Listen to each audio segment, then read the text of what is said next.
ધોરણ 5 વિષય અંગ્રેજી લિટલ સ્ટેપ 4, 5, 6 એક્ટિવિટી 2 તેની અંદર આપણે જોવા જઈ રહ્યા છીએ, જે એક સ્ટોરી છે, જે છે ચિત્ર જુઓ અને વાર્તા સાંભળો. તો વાર્તાનું નામ છે આઈ love you ચુન્ની. I love you ચુન્ની એટલે કે હું તને ચાહું છું ચુન્ની.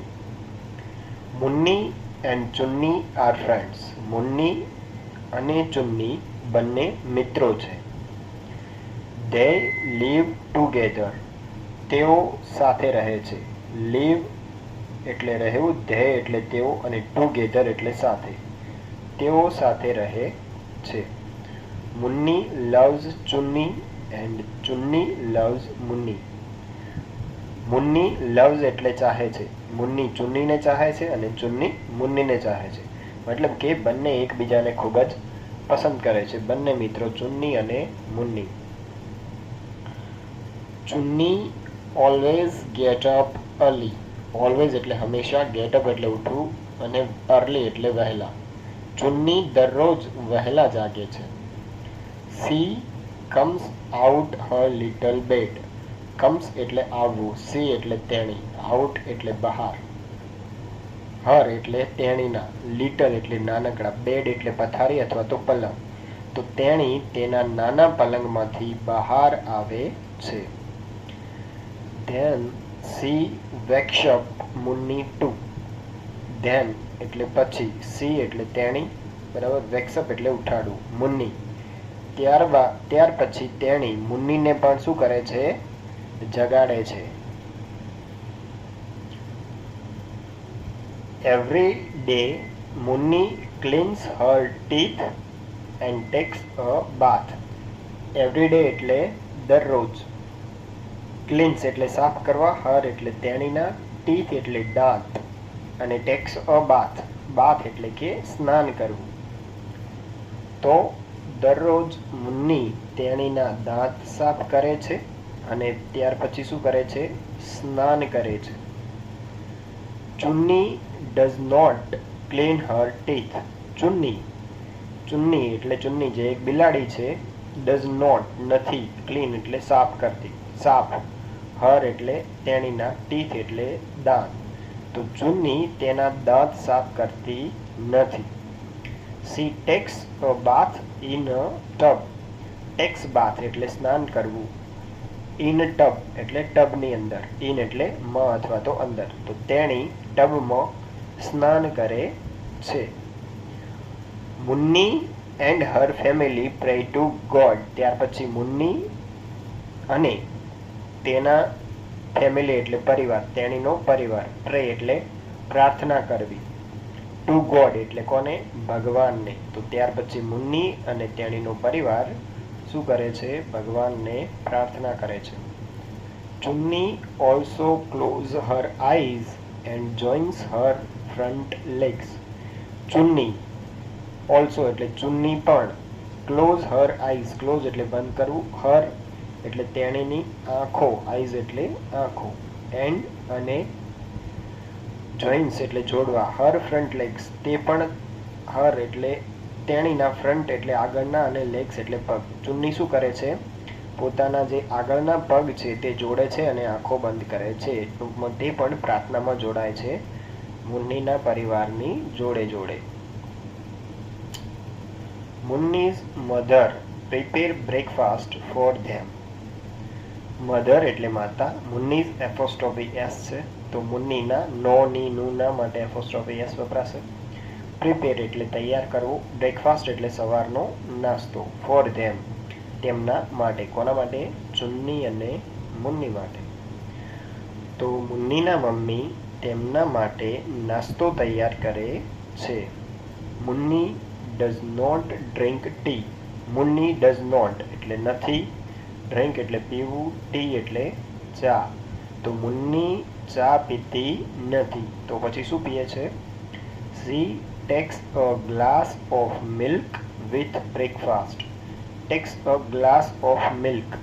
ગ્લાસ ઓફ મિલ્ક એટલે દૂધનો ગ્લાસ, બરાબર.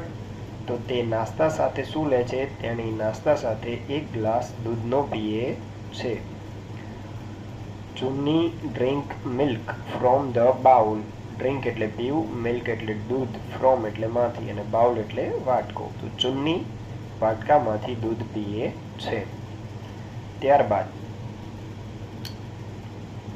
At 10 o'clock Munni goes to school. 10 o'clock, 10 એટલે 10 વાગે, o'clock એટલે 10 વાગે. મુન્ની goes એટલે જાય છે, to school. તો 10 વાગે મુન્ની તેની શાળાએ જાય છે. સો ચુન્ની ઇઝ alone. alone એટલે એકલી, તેથી ચુન્ની એકલી રહી જાય છે ઘરે. She spent the whole day with મુન્ની's mother. Spend એટલે વિતાવવો, તેણી. હોલ ડે, હોલ એટલે આખો, ડે એટલે દિવસ, વિથ એટલે સાથે. કોની સાથે? મુન્નીના મમ્મી સાથે. તો તેણી આખો દિવસ મુન્નીની મમ્મી સાથે વિતાવે છે. કોણ? જ્યારે મુન્ની શાળાએ ચાલી જાય છે તો ચુન્ની ઘરે એકલી છે અને બાકીનો સમય તે મુન્નીના મમ્મી જોડે આખો દિવસ રહે છે. At 5 o'clock Chunni wait for her friend at the doorstep. At 5 o'clock એટલે વાગે, 5 વાગે. ચુન્ની wait એટલે રાહ જોવી, for એટલે માટે, her friend તેણીનો મિત્ર, at the doorstep, doorstep એટલે દરવાજાની નજીક. તો 5 વાગે ચુન્ની તેણીના મિત્રની રાહ જુએ છે દરવાજા નજીક. When Munni comes, she runs toward her. When એટલે જ્યારે, મુન્ની comes એટલે આવે છે, she એટલે તેણીની, runs એટલે દોડે છે, towards ની તરફ, her એટલે જ્યારે મુન્ની આવે છે તો તેણી તેની તરફ દોડે છે. મુન્ની આવે છે એટલે ચુન્ની તેની રાહ જોઈને દરવાજે ઊભી હોય છે એટલે તે શું કરે છે? પોતાની મિત્ર તરફ દોડે છે. મુન્ની picks her up and hugs her. Picks her up, picks એટલે ઉપાડવું, up એટલે ઉપર, and hugs એટલે ગળે લગાડવું કે હગ કરવું. તો મુન્ની શું કરે છે? ચુન્નીને ઉપાડી લે છે અને તેને ગળે લગાડે છે જ્યારે તે સાંજે શાળાએથી આવે છે તો. Then she gives her something to eat. Then એટલે પછી, she એટલે તેણીની, gives એટલે આપવું, her એટલે તેણીને, something એટલે કંઈક અને ટુ ઈટ એટલે ખાવા. તો પછી તેણી તેને કંઈક ખાવા આપે છે. તો મુન્ની શાળાએથી આવીને તેને શું આપે છે? કંઈક ખાવાનું આપે છે. At 5:30 Munni's friend Rehan, David and Asha came to her house. તો 5:30 એટલે 5:30 વાગે મુન્નીઝ ફ્રેન્ડ એટલે મુન્નીના મિત્રો. કોણ કોણ છે? રેહાન, ડેવિડ અને આશા. કેમ એટલે આવે છે, હર હાઉસ એટલે તેણીના ઘરે. તો 5:30 વાગે મુન્નીના મિત્રો રેહાન, ડેવિડ અને આશા તેણીના ઘર આવે છે. They all like ચુન્ની. તો તેમને બધાને પણ ચુન્ની ખૂબ જ ગમે છે. They play with a ball in garden. Play એટલે રમવું અને they એટલે તેઓ, with એટલે સાથે. અ બોલ, બોલ એટલે દડો, ઇન એટલે માં અને ગાર્ડન એટલે બગીચો. તો તેઓ દડા સાથે અથવા તો દડા વડે બગીચામાં રમે છે. Sometime they play hide and seek. Sometime એટલે ક્યારેક, they એટલે તેઓ, play એટલે રમવું, hide and seek એટલે સંતા કુકડી. in their house, in એટલે માં અને their house એટલે તેમના ઘરમાં. તો ક્યારેક તેઓ તેમના ઘરમાં શું રમે છે? સંતા કુકડી રમે છે. સંતા કુકડીને અંગ્રેજીમાં શું કહે છે? Hide and seek. After dinner. After dinner Munni does her homework and reads a story book. After dinner, dinner એટલે સાંજનું ભોજન, આફ્ટર એટલે પછી. મુન્ની ડઝ હર હોમવર્ક, હોમવર્ક એટલે લેશન કરે છે. એન્ડ રીડ્સ એટલે વાંચવું, સ્ટોરી બુક એટલે વાર્તાનું પુસ્તક. સાંજના ભોજન પછી મુન્ની તેનું ગૃહ કાર્ય કરે છે અને વાર્તાનું પુસ્તક વાંચે છે. ચુન્ની સિટ્સ બિસાઇડ હર. સિટ્સ એટલે બેસવું, બિસાઇડ એટલે બાજુમાં, હર એટલે તેણીને. તો ચુન્ની તેણીની પાસે બેસે છે. Sometimes Munni watch TV or play on her keyboard.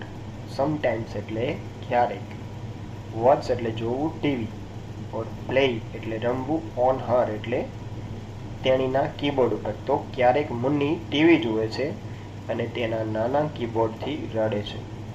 ચુન્ની રમે છે. Chunni enjoy the music. Chunni સંગીતની મજા માણે છે. At 10 o'clock Munni goes to bed. At 10 એટલે 10 વાગે, o'clock એટલે વાગે.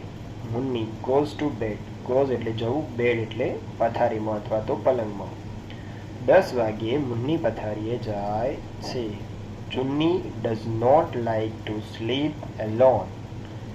ડઝ નોટ એટલે નહીં, લાઇક એટલે ગમવું, સ્લીપ એટલે સૂવું, એલોન એટલે એકલા. તો ચુન્નીને એકલા સૂવું ગમતું નથી. She jumps and sleep in Munni's bed. She jumps એટલે કૂદકો મારો, એન્ડ સ્લીપ એટલે સૂવું, ઇન એટલે માં, મુન્નીઝ બેડ એટલે મુન્નીના પલંગમાં. તો તે કૂદકો મારીને મુન્નીના પલંગમાં સૂઈ જાય છે. After some time Munni's papa puts Chunni in her special bed. After એટલે પછી, સમટાઈમ એટલે કેટલાક સમય પછી, મુન્નીઝ પાપા પુટ્સ ચુન્ની, પુટ્સ એટલે મૂકવું, in her special bed. Special bed એટલે ખાસ પલંગ. તો થોડા સમય પછી મુન્નીના પપ્પા ચુન્નીને તેના ખાસ પલંગમાં મૂકે છે. તો આ હતી સ્ટોરી આઈ લવ યુ ચુન્ની. જો વિડીયો પસંદ આવે તો ચેનલને લાઈક કરો, સબસ્ક્રાઈબ કરો અને શેર કરો.